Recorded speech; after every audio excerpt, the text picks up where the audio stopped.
안녕하세요. 저는 30대 후반의 여성입니다. 여러분들의 삶은 계획한 대로 잘 흘러가고 있나요?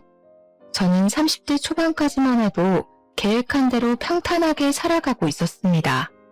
그러다가 얼마 전 결혼한 뒤 여러 사건을 겪고 나서 이혼을 하게 되었어요.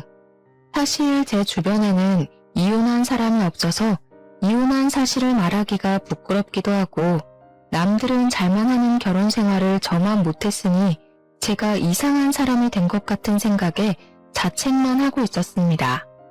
그러던 중 우연히 이곳을 알게 되었고 여기에 사연을 하나하나 들어보니 저와 비슷한 사연을 겪으신 분들도 많고 저보다 더 심한 일도 겪으신 분들도 계시더라고요. 그런 사연을 들으며 위안도 받고 저도 사연 속의 여러분들처럼 아픈 과거에서 벗어나 열심히 살아봐야겠다는 다짐도 하게 되었습니다. 이렇게 제가 누군가의 사연을 듣고 위로와 힘을 얻은 것처럼 청취자 여러분도 저의 사연을 듣고 용기를 얻었으면 하는 마음이 들어 저의 짧은 결혼 이야기를 한번 적어볼까 해요. 오늘 이 늦은 밤에 꼭 친정을 가야 해? 결혼하면 이제 매년 명절 때마다 갈 텐데. 자기야, 신혼여행 다녀와서 좀 쉬고 싶어. 너무 피곤한데 다음에 가자.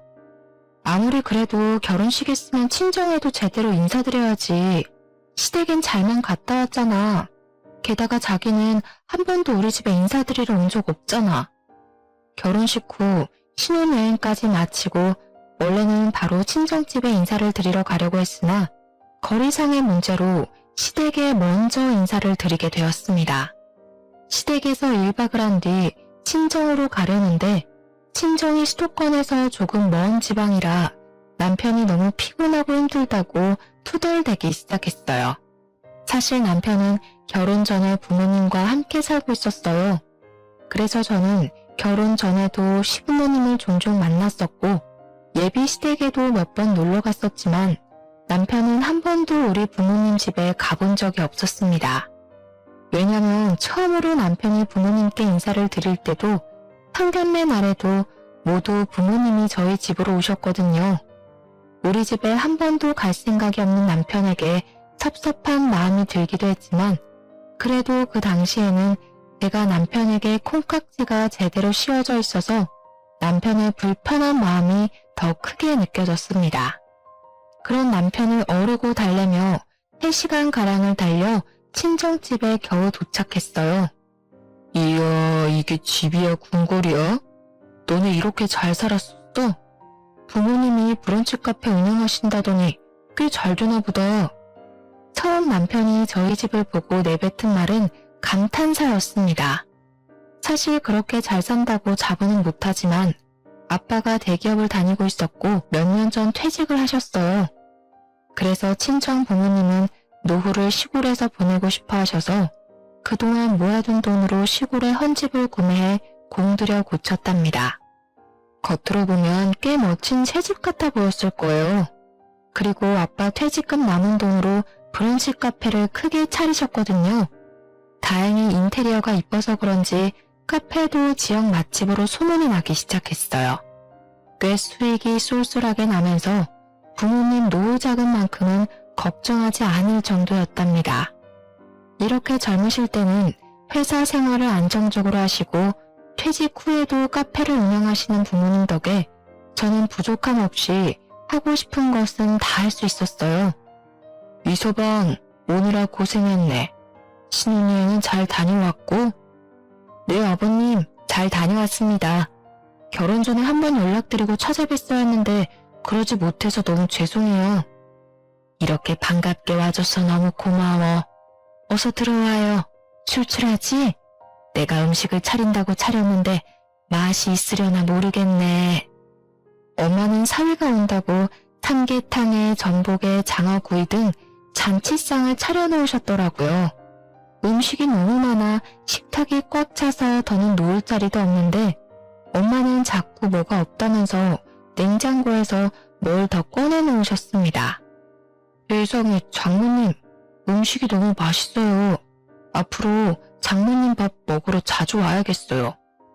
집이 가까우면 이것저것 내가 해줄 텐데 그러지 못하니 너무 아쉽네. 그래도 뭐 생각나는 거 있으면 언제든지 말해. 사위가 먹고 싶은 건 내가 뭐든지 다 만들어줄 테니까. 잘 먹으니 참 보기 좋네. 남편은 올 때는 그렇게 투덜대더니 엄마의 음식을 보더니 언제 그랬냐는 듯이 부모님과 신나게 대화를 나눴습니다. 얼마나 사근사근하게 말을 잘하던지 남들이 보면 남편이 이 집 아들 같아 보일 정도였어요. 장모님, 이 식탁 너무 좋아요. 우리 엄마가 얼마 전에 이런 식탁 보고 눈을 못 떼시더라고요. 너무 좋다면서요. 어머, 안사돈이랑 나랑 보는 눈이 비슷하네. 그런데 사돈댁에 식탁이 없어? 사실 식탁이 없어요. 원래 있었는데 좀 오래돼서 버리고 그냥 바닥에 앉아서 식사하세요. 그런데 요새 엄마가 허리가 너무 안 좋아지셔서 걱정이세요. 그러셨어? 허리 안 좋으시면 맨바닥에 오래 앉아있기 힘들 텐데. 어차피 우리 식탁 바꾸려고 했으니까 이참에 이 식탁 자네 집에 가서 사용하겠나? 에이, 그래도 여보, 어떻게 우리가 사용하던 식탁을 줘요? 그냥 하나 새로 사줘요. 이거 뭐 그렇게 비싼 것도 아닌데. 부모님은 식탁이 비싸지도 않으니 사주시겠다고 했지만 제가 알기로는 이 식탁이 나름 백화점에서 산 제품이라 200만 원 정도 했습니다. 남편은 부모님이 시댁에 식탁을 사주겠다는 말에 싱글벙글해서는 밥을 다 먹고는 자신이 직접 설거지를 하겠다고 하더라고요. 당연히 우리 부모님은 말렸지만 그래도 남편은 끝까지 설거지하겠다고 하며 싱크대 앞에 자리를 잡았고 부모님은 거실로 밀려날 수밖에 없었어요. 내가 해야 하는데 첫날부터 우리 사위 시켜 먹어서 어쩐담? 안 싸더니 싫어하시지 않을까 몰라. 제가 맛있는 거 얻어먹었잖아요.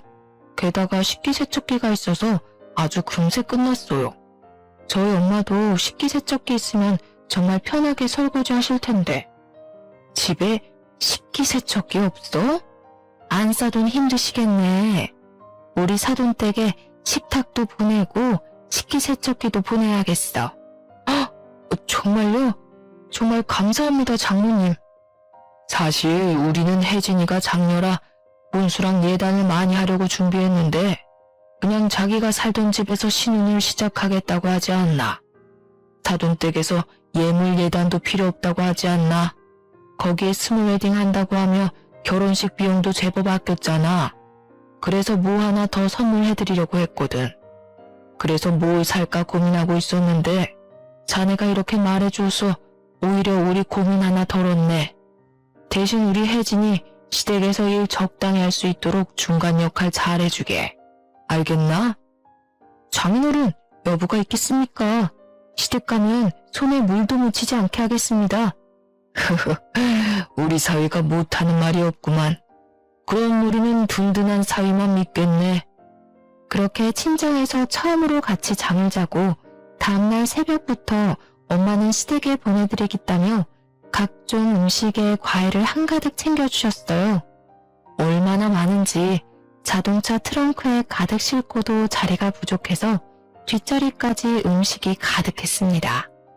남편은 올 때와는 다르게 아주 표정이 밝아 보였고 그런 남편을 보며 저는 다행이라는 생각을 했어요. 그렇게 제가 살던 집에서 첫 신혼생활을 시작했습니다. 신혼 2개월 정도 되었을 때였어요. 부모님이 건강검진을 하러 카페 문을 며칠 닫고 저희 집에 오시기로 했어요. 사실 부모님이 사시는 곳이 지방이라 제대로 된 대학병원이 없어서 1년에 한 번씩 제가 서울에서 건강검진을 시켜드렸었거든요. 당연히 제가 직접 부모님을 모시려고 했는데 남편이 이번에 사회노릇 좀 제대로 하고 싶다며 저 대신 부모님을 모시겠다고 그러더라고요. 저는 그런 남편에게 너무 고마워서 퇴근길에 남편이 좋아하는 회랑 매운탕을 포장해서 집에 왔답니다.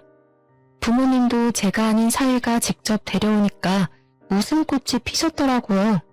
그런데 집에 웬 명품 정장이 한 벌 있었어요. 그런데 이 정장은 뭐야? 아빠가 입고 오셨어? 내가 이서방 한 벌 사주었다. 조금 있으면 사돈 처녀 시집 간다면서. 자위가 그때 입고 갈 정장이 없다고 하더라. 오늘 너무 고마워서 내가 한 벌 사줬어. 그리고 너는 결혼을 했으면 이서방 밥 잘 챙겨줘야지. 이서방 살 빠진 거 봐라. 내가 볼 때마다 안쓰러워 보여서 점심때 소고기 사줬다. 부모님은 남편에게 고맙다며 점심에는 소고기를 사주고 오후에는 고급 브랜드 정장까지 한 벌 맞춰주셨습니다. 물론 저도 남편에게 정말 고마웠지만 사실 얼마 전에 식탁에 식기세척기도 사줬는데 정장까지 한 벌 해줬다는 말을 듣고 너무 과하다는 생각이 들었어요. 그래도 남편이 친정 부모님과 잘 지내는 모습을 보니 사이가 나쁜 것보다 좋은 게 낫겠지 싶어 속으로만 삼켰답니다. 그렇게 3개월 후 아가씨의 결혼식이 코앞으로 다가왔어요.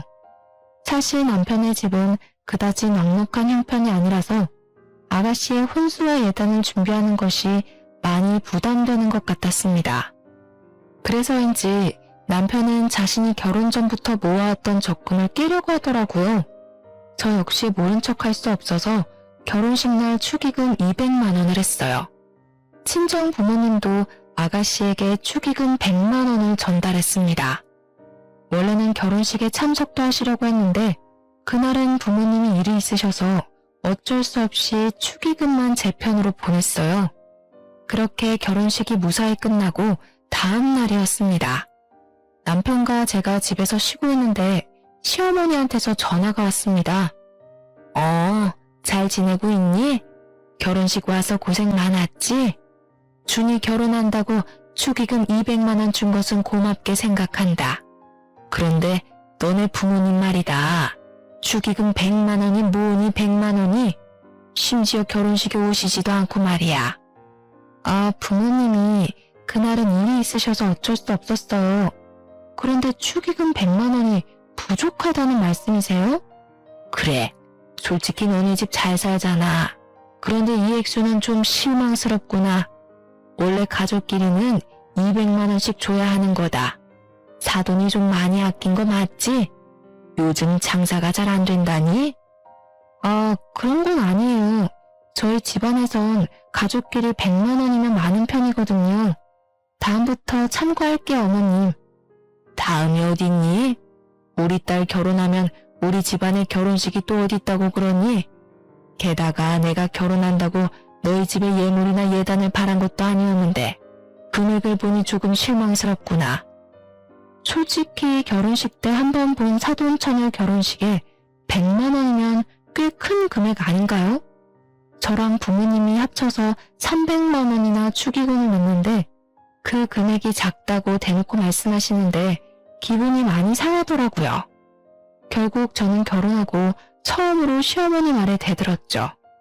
어머님, 그래서 예물이나 예단 안 바란다고 하셔서 저희가 어머님 집에 식탁이랑 식기세척기도 따로 보내드렸거든요. 감사하다는 의미로 보내드린 건데 기억 못 하시는 건 아니죠? 어머, 얘 좀 봐. 그건 그거고 이건 이거지. 이제 보니 너가 부모님 닮아서 돈을 아끼나 보다. 결혼 전에도 반반 결혼식이니 뭐니 하더니만. 이럴 줄 알았으면 우리 아들 너희 집안이랑 결혼 안 시켰다. 네? 어머님, 좀 생각하고 말씀하세요. 어머님이 결혼시키고 안 시키고가 중요한 게 아니에요. 솔직히 남편이 집을 해왔나요? 아니잖아요. 남자가 집을 안 해왔는데 그럼 여자가 집도 해오고 홀수도 다 해와야 하나요? 너 따박따박 말대꾸 하는 거 보니까 우리 아들이 아주 잡혀 살겠구나. 너 설마 준호가 집 못 해왔다고 맨날 구박하고 그러니? 너네 부모님까지 눈치 주고 그러냔 말이야. 그래, 저번에도 말이야. 준호가 연차까지 쓰고 너네 부모님 병원 모시고 갔다던데 너네 부모님도 우리 준호 개무시하는 게 틀림없어. 100년 손님인 사위를 막 부려먹는 처가가 어딨니?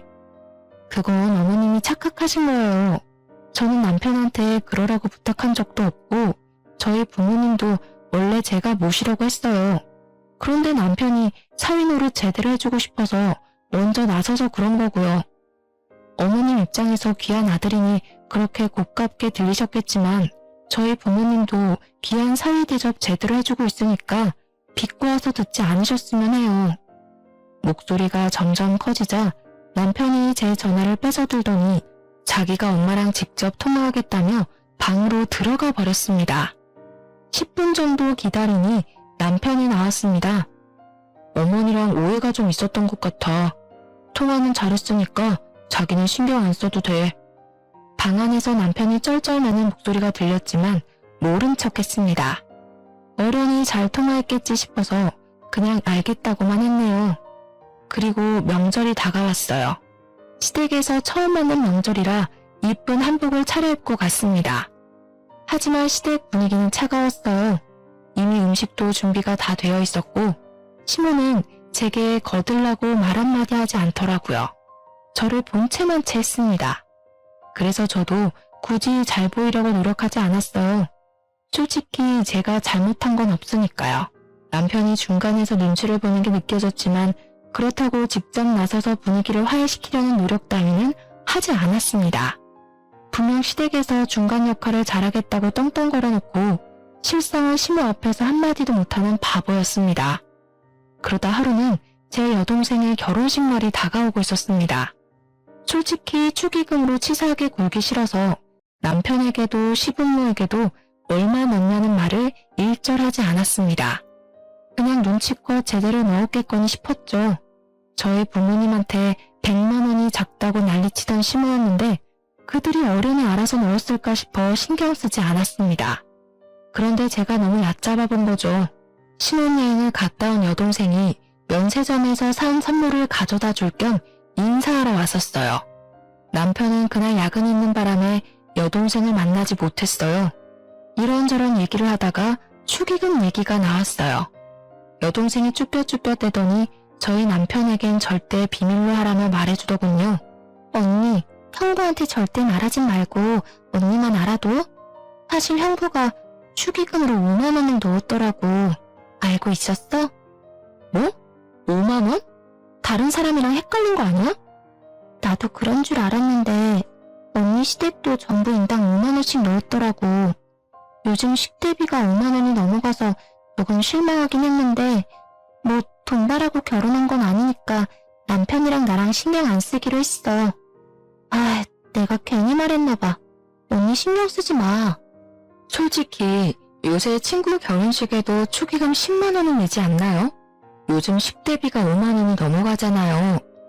돈의 액수보다는 사람 성의가 더 중요하다지만 그래도 내 남편과 내 시댁이 그랬다는 게 너무 서운하고 자존심이 상했습니다. 게다가 얼마 전 축의금 300만 원으로도 작다고 난리친 그 시댁이 맞나 싶었어요. 여동생의 말을 도저히 믿지 못해서 10시에 야근을 마치고 남편에게 물었습니다. 당신 현지 결혼식 날 축의금 얼마 했어? 설마 5만 원 넣은 건 아니지? 여보, 나 너무 피곤하다. 밤늦게 일하고 온 사람한테 왜 바가지를 긁으실까? 지금 좀 씻고 싶은데 비켜줄래? 피하려고 하지 마. 사실대로 말하면 비켜줄게. 진짜 5만 원 넣은 거 맞아? 아이 참. 그래, 5만 원 넣었다 왜? 처제가 너무 작다고 그러지? 처제도 그렇게 안 봤는데 사람을 돈으로 보나 봐?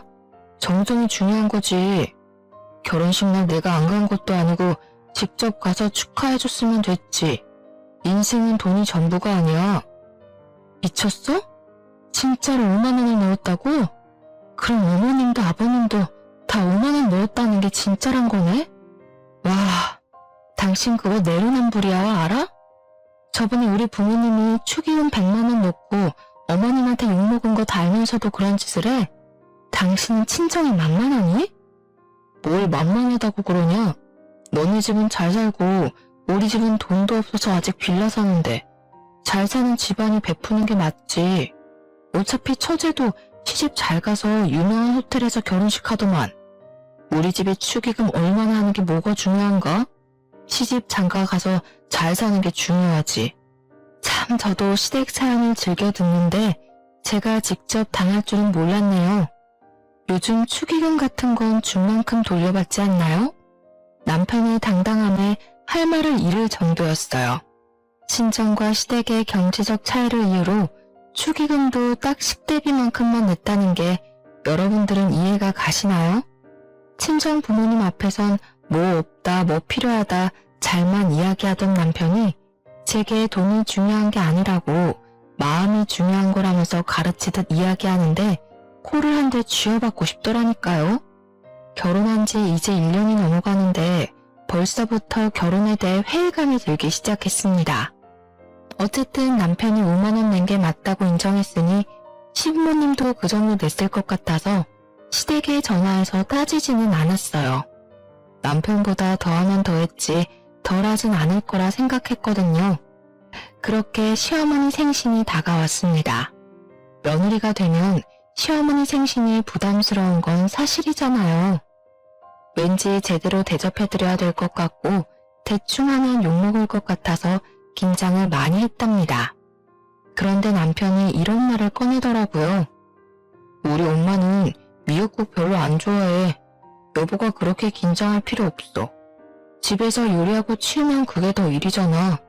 엄마도 집에서 먹는 것보다 외식하는 걸 더 좋아하실걸? 그래도 며느리들이고 첫 생신인데 아무것도 안 하면 또 뭐라 하실 것 같은데 괜찮을까? 내 말대로 해. 내가 엄마랑 같이 산 지가 몇 년인데 내가 매년 엄마 생신 때 미역국 해주려고 해도 엄마는 외식 한번 해주는 게 더 낫다고 그러셨어. 여보도 괜히 힘들게 집에서 요리하지 말고 그냥 소고기 사드리게 음식점만 미리 예약하자. 남편의 말을 듣고 유명한 소고기집을 예약했답니다. 그렇게 생일 당일 남편과 저는 시부모님을 모시고 음식점으로 향했어요. 그런데 예상치 못한 말을 듣고 말았습니다. 원래 생일날에는 며느리가 만든 미역국 한번 맛봐야 하는데 바쁜 며느님 덕에 나는 미역국도 못 얻어먹는구나. 아, 어머님, 준호 씨가 분명 어머님 미역국 좋아하시지 않는다고 하고 차라리 외식하는 게 낫다고 해서 음식점으로 예약했는데 소고기는 마음에 안 드세요? 넌 왜 이렇게 눈치가 없니? 며느리가 만들어준 요리를 싫어하는 시어미가 어딨다고. 아들이 그렇게 말해도 시어미 생일에 며느리는 요리로 거하게 대접해야지. 아유, 내가 말을 말아야지. 그렇게 식사를 마치고 후식을 먹고 있었는데요. 시모의 말 한마디에 뜻밖의 사실을 알게 되었습니다. 참, 그리고 저번에 너네 여동생 결혼식 말이다. 내가 준우 통해서 축의금 100만 원이나 냈는데 어쩜 감사 전화 한 통이 없니? 네? 그게 무슨... 설마 저번에 내가 너네 부모님이 100만 원 축의금 준 것이 작다고 해서 지금 삐져서 그러는 거야? 솔직히 너네 집은 100만 원이 쉬운 돈이겠지만 우리 집에서 100만 원이면 정말 큰 돈이다. 그리고 액수를 떠나서 어른이 이렇게 생각해서 축의금 내고 했으면 당연히 감사 인사 정도는 해야 기본 예의 아니니. 저는 시어머니의 말을 듣고 혼란에 빠져 있었습니다. 그 순간 시모 입을 막으려는 남편이 보이더군요. 여동생이 저한테 거짓말을 했을 리는 없고 중간에 남편이 돈을 가로챈 게 분명해 보였어요. 어머님, 뭔가 오해가 있는 것 같아요. 여동생이 축의금 받은 거 정산해봤는데 저희 시댁에선 인당 5만 원씩 냈다고 하더라고요. 그런데 100만 원을 보내셨다고요? 어머, 얘 좀 봐. 우리 집을 거지로 하니? 사돈 처녀 축의금을 5만 원 주는 사람이 어디 있어? 요새 축의금 최소가 10만 원인데 얘가 날 뭐로 보고? 그게 엄마, 내 말 좀 들어봐. 얘가 왜 이렇게 들러붙어? 넌 내가 준 100만 원 어쨌길래 받은 사람은 5만 원밖에 못 받았다니? 설마 너가 중간에 가로챈 거야? 저와 시모가 동시에 남편을 째려보자 남편이 시모 귀에다 속닥속닥 뭐라고 말을 하더군요. 그런데 저는 귀가 좋아서 톡톡히 다 들었어요. 엄마, 사실은 그 안마의자 있잖아. 그거 그 돈이야. 그거 아직 와이프한테 말 안 했단 말이야. 엄마는 그걸 왜 지금 말해서 사람 곤란하게 만들어. 뭐? 안마의자요? 어머님, 제 남편이 안마의자를 사드렸어요. 아, 뭘 그렇게 따져대. 그냥 그러려니 하고 좀 살아. 어떻게 그렇게 살아? 어머니가 100만 원이나 주셨는데 너가 그걸 가로챘다는 게 말이 되는 소리야? 그리고 그 돈으로 안마의자를 샀다고? 안마의자 최소 200만 원은 넘어가. 네가 무슨 돈이 있어서 그 비싼 걸 샀냐고. 아들아, 네가 직접 말해봐라. 분명 네가 용돈 모아서 샀다고 그랬잖니. 근데 그 돈이 우리가 준 사돈처녀 축의금이라고? 며느리 말이 맞니? 대화가 예상치 못한 분위기로 흐르자 눈치를 보던 시모가 헛기침을 하더니 시부를 데리고 시댁에 빠른 걸음으로 가더라고요. 집에 가자마자 남편한테 하나하나 물었어요.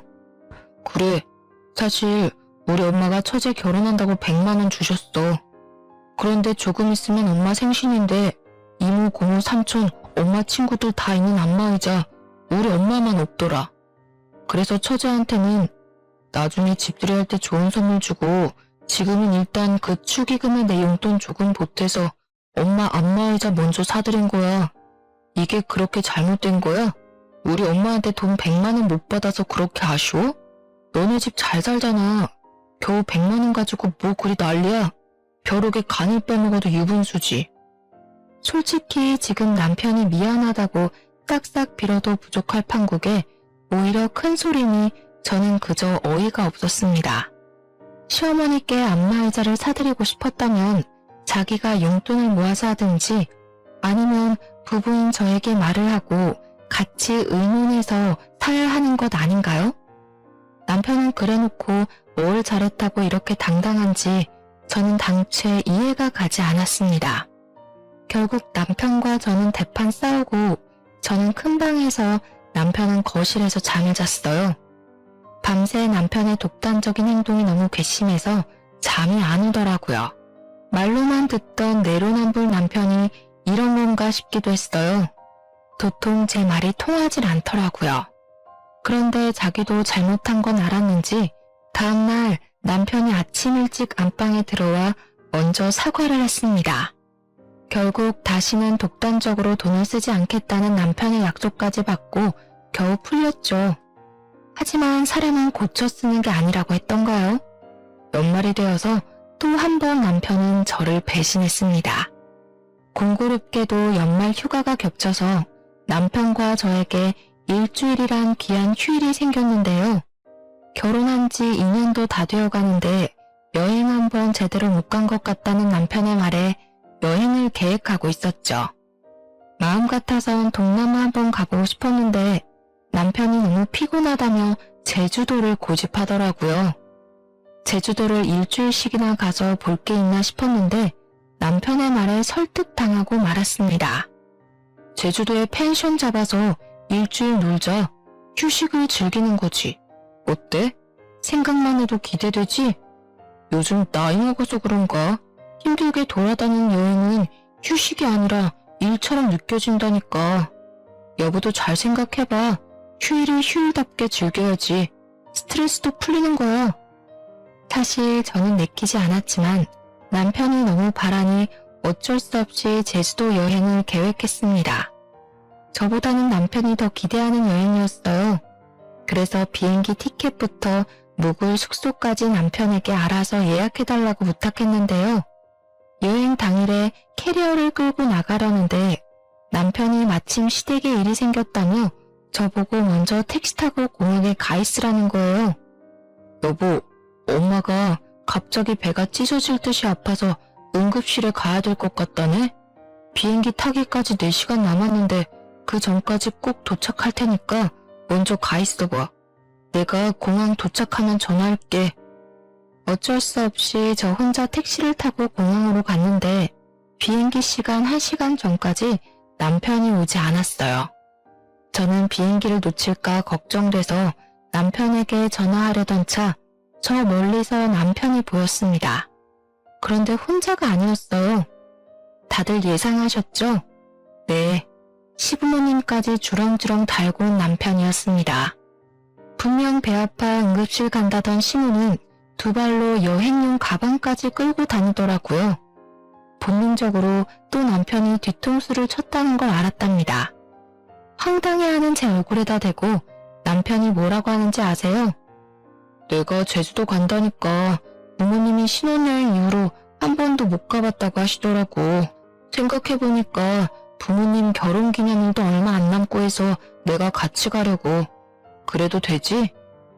대아가, 우리를 이렇게까지 생각해주고 너무 고맙구나. 네 덕에 몇십 년 만에 제주도 여행을 다시 가보는구나. 알고 보니 남편은 시부모와 같이 가자고 하면 제가 싫다고 할까봐 저 몰래 가족들의 비행기 티켓이며 숙박업소까지 다 예약을 해놨더라고요.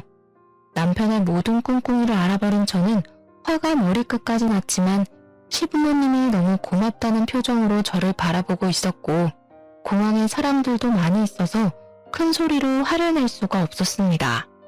그렇게 도착한 제주도는 환상의 섬이 아닌 환장의 섬이었어요. 시모는 뭐가 그리 불평불만이 많은지 기껏 평이 좋은 음식점을 찾아갔건만 음식이 전부 맛없다고 툴툴대는데 직원들 보기가 다 민망했습니다. 또한 원래 저의 계획은 느지막하게 일어나 카페에서 간단히 브런치를 먹으려고 했으나 시간에 맞춰서 무조건 한식을 드셔야 하는 시부모님 덕에 아침 6시부터 강제로 기상을 해야만 했어요.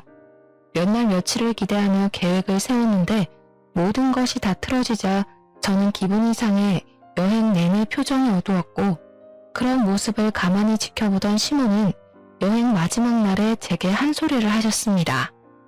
너한테 이런 소리까지는 하지 않으려고 했는데 우리랑 여행 와서 그렇게 싫니? 공항에서부터 표정이 썩어서는 아무리 그래도 너 그런 식으로 행동하면 못 써. 너 회사에서도 그러니? 회사에서 그러면 너네 부모도 욕먹이는 일이다. 당장 표정 안 풀어? 시어머니는 오히려 아주 당당하게 저의 표정을 지적했고 저는 여기서 더 말을 하면 큰 싸움만 될 것 같아 그냥 입을 닫아버렸습니다. 분명 휴양을 즐기러 제주도를 갔지만 오히려 제주도에서 스트레스만 잔뜩 쌓이고 말았죠. 게다가 더 어이없었던 것이 뭔지 아세요? 여행을 마치고 나서 부부의 생활비 통장을 정리했는데 제 생각보다 금액이 많이 비어있더라고요. 저는 이상해서 남편에게 물어봤습니다. 우리 제주도 갔잖아. 비행기 티켓, 숙소 추가로 더 예약한 거 우리 통장에서 빼서 썼지. 당연히 같이 가는데 우리 통장에서 써야 하는 것 아니야? 어? 야, 보자 하니까 당신 진짜 미친 거야? 내가 언제 시부모님이랑 같이 가고 싶다고 했어. 네가 거짓말 친 거잖아. 너가 제주도 가고 싶다고 고집 피운 것도 다 너네 부모님 데려가려고 그런 거지 미친놈아. 뭐? 그래도 좋은 게 좋은 거지. 너도 우리 엄마 아빠랑 추억 하나 쌓이고 좋은 거지. 죽으면 다 소용없어. 살아계실 때 잘해야지. 효도를 할 거면 네 돈으로 해. 왜 나를 끌어들여. 넌 친정에선 받아먹기만 하고 시부모한테는 쓰기만 하냐? 그럼 나도 친정에 효도해야 돼, 알아? 그리고 네가 맘대로 데리고 온 여행인데 네 개인 용돈에서 해결해야지. 그걸 왜 함께 쓰는 생활비 통장에서 끌어다 썼냐고. 너 진짜 양심이 없니? 저번에 분명 독단적으로 행동 안 하기로 했잖아. 약속한 지 1년이 지났니 2년이 지났니? 고작 4개월 만에 이런 짓을 또 벌인다고? 입이 있으면 말을 해봐. 뭘 또 그렇게 예민하게 받아들이냐. 결론적으로 효도하고 그러면 너한테도 좋은 거야. 생각해봐. 네가 시댁에 잘해야 이쁨 받고 고부 갈등 이런 것도 다 없어지는 거야. 내가 알아서 판을 짜주면 너도 눈치껏 행동하면 될 것이지. 고작 생활비 통장 썼다고 이렇게 욕먹을 일이야? 치사해서 이제 안 쓴다. 당신 아직도 당신이 장가 안 간 철없는 아들 같아. 효도를 할 거면 결혼 전에 했어야지. 결혼했으면 우리 가정을 위해 돈을 써야 되는 거야. 내 말 알아들어? 결혼 전엔 하지도 않을 효도를 왜 장가 가서 뒤늦게 하려고 하냔 말이야. 내 말은. 도무지 너랑은 못 살겠다. 난 분명히 너한테 경고했어. 이렇게 네 맘대로 할 거면 그냥 너 다시 너네 부모님 모시고 살아. 나도 우리 부모님 모시고 효도하고 살 거니까. 뭐? 지금 이깟 일로 이혼하자는 거야? 말을 왜 이렇게 함부로 해? 여행 재밌게 잘 갔다 와서 왜 그래? 이건 싸울 일이 아니라고. 그래, 내가 너한테 말 안 하고 거짓말 친 건 미안해. 그래도 좋게 생각하면 너한테도 분명 좋은 거라니까. 시댁에 점수 따는 게 그렇게 쉬운 일인 줄 아냐? 뭐? 점수를 따라고? 아, 이제야 알겠다. 왜 말이 안 통했는지. 넌 부모님한테 효도하고 싶어서 나랑 결혼한 거구나. 왜? 점수 따면 그 다음에는 어떨 건데? 그냥 나랑 이혼하고 너 혼자 효도하면 되겠네. 그 잘난 시부모님 비 맞춰주면서 혼자 효도하라고. 자기 가족만 생각하는 모습에 질려버린 저는 결국 남편에게 이혼하자고 말하고 방으로 들어왔습니다. 그 뒤로 저와 남편은 계속 각방 생활을 했어요. 그렇게 한 달 정도 지났으려나요? 새벽 1시가 넘어가도록 남편이 오지 않았습니다. 마음속에 이혼을 품고 있어서 그런가 전혀 걱정 따윈 되지 않았습니다. 다음 날이 되어도 오지 않길래 그냥 무시하고 출근을 했죠. 점심시간쯤 시모에게서 연락이 왔는데요. 글쎄 남편이 술에 잔뜩 취해서 시댁 앞에서 자고 있는 걸 집 안으로 들여서 재웠으니 걱정 말라는 거 아닙니까? 그냥 알겠다고 대충 대꾸하고 끊으려고 했는데 시모가 뜻밖의 말을 꺼냈습니다. 사실 준우가 권고사직을 당했다는구나. 너한테도 말을 못할 정도로 애가 충격이 큰가 봐. 네가 잘 추슬려줬으면 하는구나. 그래도 너가 돈을 벌고 있으니까 얼마나 다행이니? 너무 아들한테 스트레스는 주지 말았으면 하는구나. 그리고 너네 결혼한 지 2년이 넘어가는데 왜 아이 소식이 없니? 아이는 부부 사이의 축복이란다. 기르다 보면 부부 금슬도 더 좋아지고 애 키우는 재미로 살다 보면 10년 훌쩍이다. 그러니 안 되더라도 좀 더 노력했으면 하는구나.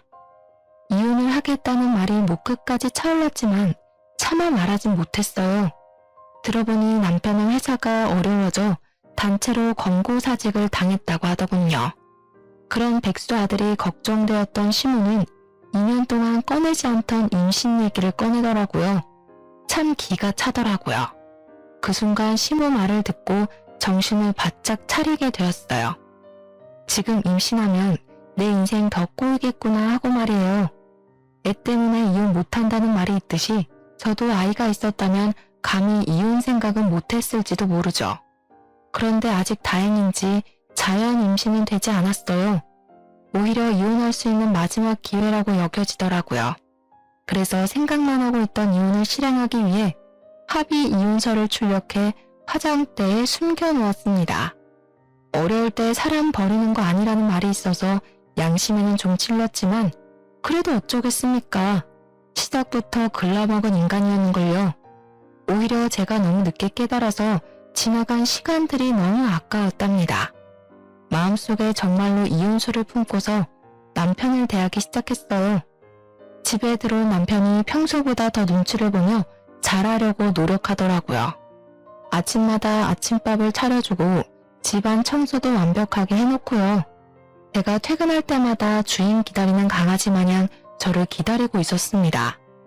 그러니 얼었던 마음이 살짝 녹기 시작하더라고요.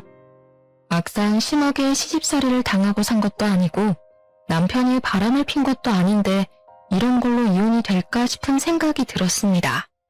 참 어리석게도 합리화를 하기 시작했어요. 그때부턴 하루아침에 일자리를 잃은 남편이 불쌍해 보이더군요. 그러던 찰나 친정에서도 큰일이 생기고 말았는데요. 부모님이 운영하시던 브런치 카페 매출이 뚝 떨어져서 망해버린 거였죠. 부모님 말로는 주변에 대형 카페들이 연이어 생기면서 매출이 낮아지더니 최근에 온라인 리뷰가 좋지 않게 달리는 바람에 더 이상 운영이 힘들다고 하더라고요. 결국 부모님은 카페를 싼값에 이전해버렸고 시골에 공들여 지으셨던 집도 팔아버렸습니다. 집까지 팔았다는 말에 제가 깜짝 놀라 이유를 물었어요. 우리 딸 놀라지 말고 들어. 사실 엄마가 서울에 좀 살아야 될 것 같아서 그래. 응? 갑자기 서울에 왜? 혹시 건강에 문제 생긴 거예요? 저번에 대학병원에서 검진받은 거 있지? 그런데 거기서 자궁암이 의심된다고 그래서 추가 검사를 더 받아보라고 그러길래 검사를 좀 했더니 치료가 필요한 단계라고 그러네. 매번 시골에서 왔다 갔다 하기 힘들 것 같아서 서울에 집을 따로 구하기로 너네 아빠랑 결정했단다. 엄마는 우리 현아랑도 더 많은 시간 함께 보낼 수 있어서 좋다고 그랬어. 자궁암? 엄마 많이 심각해요? 설마 뒤늦게 발견해서 치료가 급한 거래? 딸, 걱정하지 마. 그 정도로 심각한 건 아니야.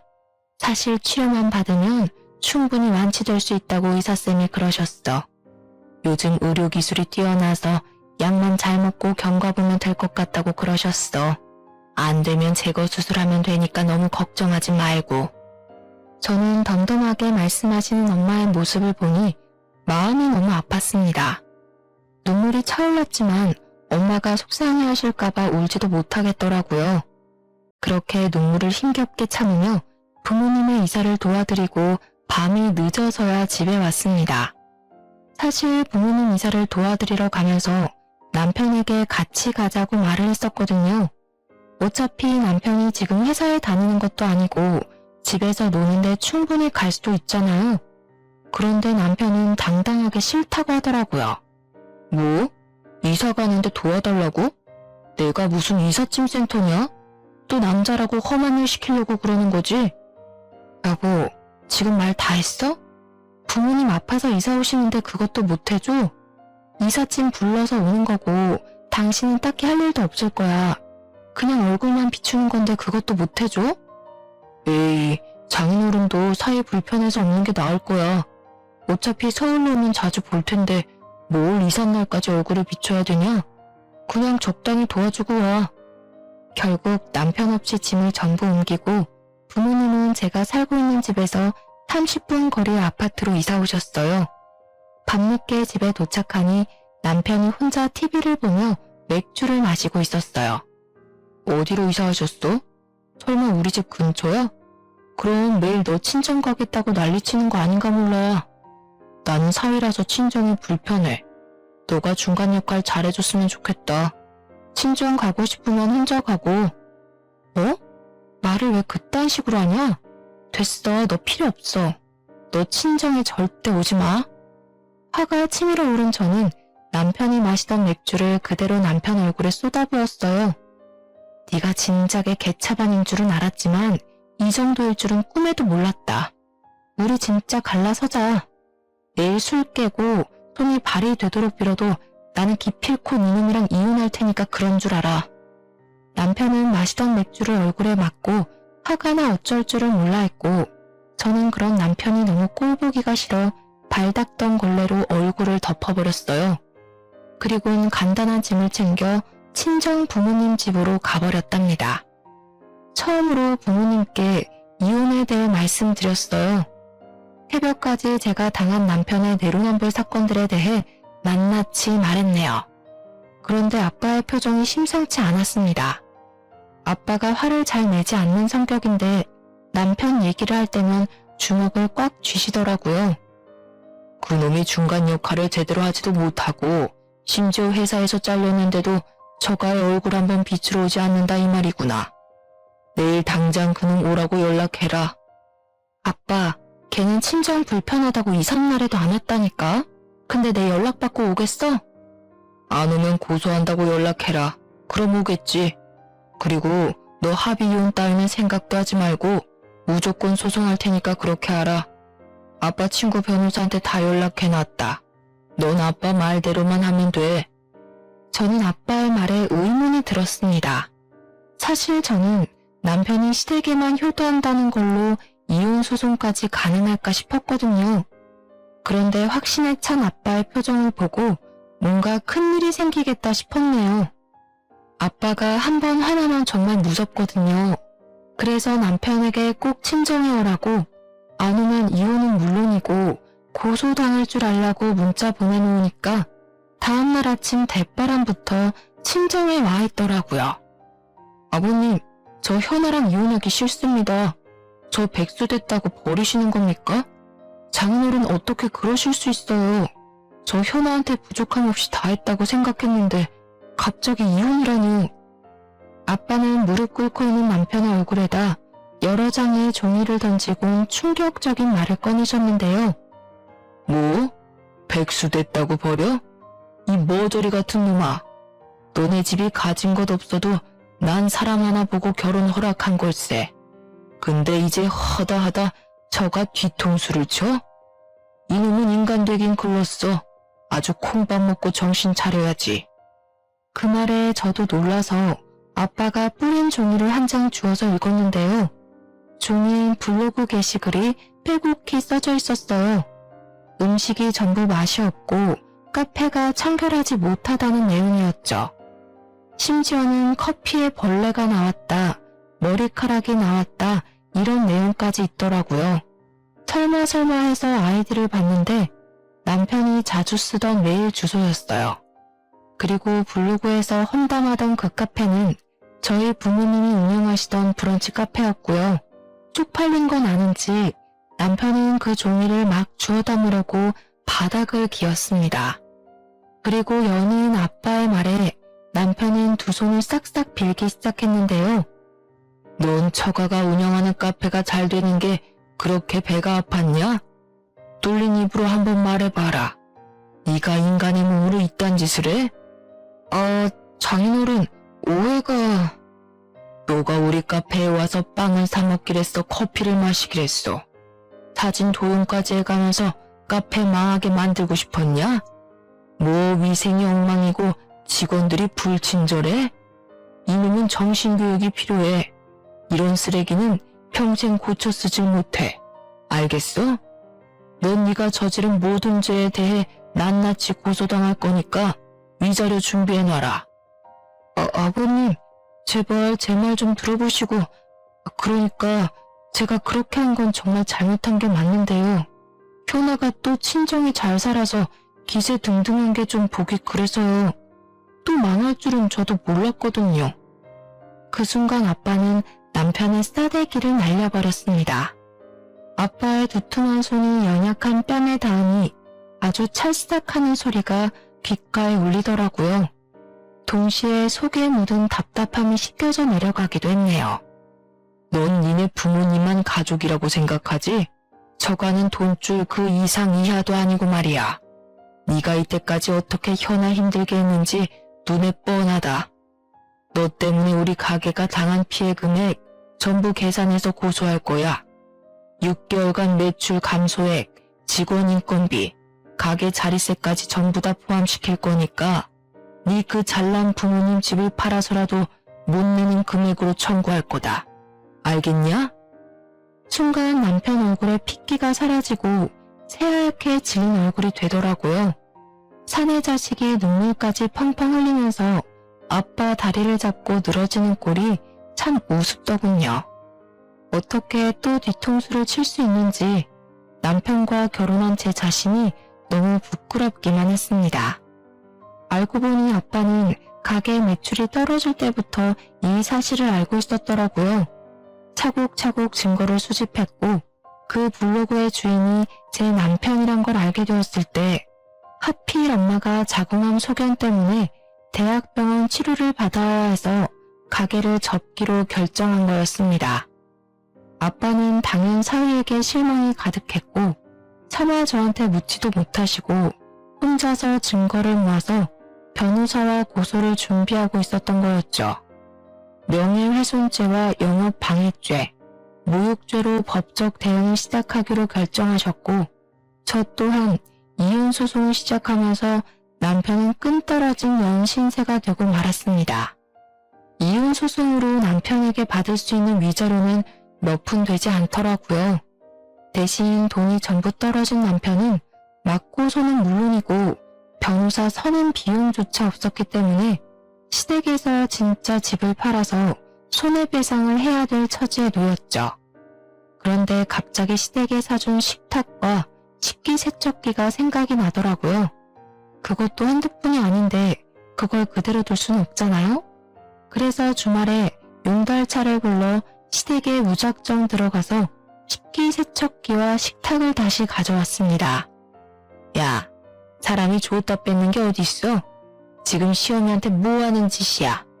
아줌마가 내 시모야? 나 당신 아들이랑 이혼했어. 이혼했으니 우리 집 물건은 다시 내가 가져가야지, 안 그래? 이년이 진짜 오늘 너 죽고 나 죽어보자.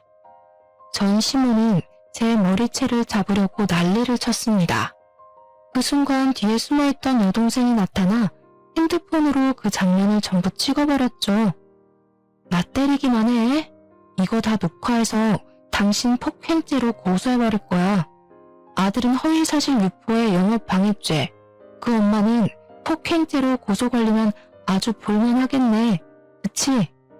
제 말에 전 시모는 헛기침을 하며 방으로 들어가 버렸고 그 사이 저희 부모님이 사준 모든 물건을 다 빼내왔습니다. 그게 시댁과 전 남편과 마지막이 되었네요. 나머지는 아빠 친구 변호사님이 알아서 처리해 주시기로 해서 마음 편히 기다렸네요. 저희 엄마는 다행히도 진행 상태가 심각하지 않았던 터라 제거 수술을 받고 회복 중에 계십니다. 저희 가족끼리 전 남편에 대한 말은 입 밖에도 꺼내지 않게 되었네요. 저희는 원래 살던 집을 팔고 친정 부모님이 사시는 서울집에 함께 살고 있어요. 여전히 회사도 다니고 있고 달라진 건 이제 이혼녀가 되었다는 사실 하나예요. 전 남편이 워낙 분리수거도 못할 쓰레기라 이혼의 후회는 없어요. 오히려 이혼 안 했으면 제 미래가 더 끔찍했을 거고요. 그래서 제 과거는 오늘 사연으로 훌훌 털어버리고 앞으로 펼쳐질 제 인생에 집중하기로 했답니다. 지금까지 다사다난했던 저의 이야기 들어주셔서 감사합니다. 모두 행복하세요.